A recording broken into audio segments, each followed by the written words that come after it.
मी शेतकरी संघटनेचा प्रदेशाध्यक्ष शंकर गायकवाड। आज आम्ही सोलापूरच्या जवळील तिरे येथील सिद्धनाथ साखर कारखान्यावरती आंदोलनासाठी आलेलो आहोत। आंदोलनाला याचं कारण असं आहे की जवळजवळ कारखाना सुरू होऊन जवळजवळ 3 महिने होत आले, म्हणजे ऑक्टोबर का नोव्हेंबर चालू झाला।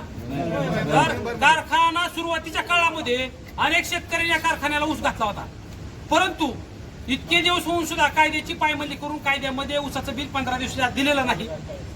विषय दुसरा, या ठिकाणी आता चालू पेमेंट आहे काटा पेमेंट, त्याला 3000 रुपये प्रति टन पहिली उचल दिली जाते। म्हणून आज या ठिकाणी आम्ही शेतकऱ्यांचं राहिलेलं बिल घेण्यासाठी आलेलो आहोत। दुसरी गोष्ट अशी आहे की शेतकऱ्यांनी मला फोनवर सांगितलं की अध्यक्ष अजितदादा आता वारलेले आहेत आणि अजितदादांनी सांगितले आपल्याला गेल्या आठवड्यामध्ये की आज हे राजकारण खूप वंगाळ आहे, खूप वाईट आहे।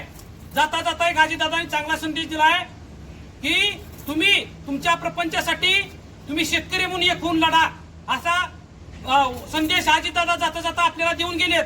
म्हणून आता शेतकरी राजकारण सोडून दिले शेतकऱ्यांनी आणि आता शेतकरी संघटनेमध्ये एक झालेले आहे आणि आज आम्ही एक वेगळ्या प्रकारची अनोखी श्रद्धांजली या ठिकाणी अजितदादाला वाहिलेली आहे आणि ही श्रद्धांजली वाहून अजितदादांना हे आंदोलन करून हीच आमची श्रद्धांजली अजितदादासाठी असेल। अजितदादा अमर रहे, अमर रहे, अमर रहे। अजितदादा अमर रहे, अमर रहे, अमर रहे। अजितदादा अमर रहे, अमर रहे, अमर रहे।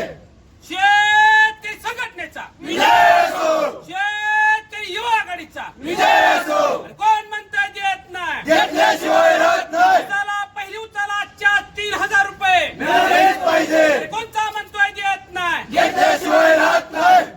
ऊस आमच्या घामाचा नाही कुणाच्या बापाचा, ऊस आमच्या घामाचा नाही कुणाच्या बापाचा। कोण म्हणता देत नाही, घेतल्याशिवाय राहत नाही। कोण म्हणता देत नाही, घेतल्याशिवाय राहत नाही। शेतकरी संघटनेचा विजय असो, शेतकरी संघटनेचा विजय असो।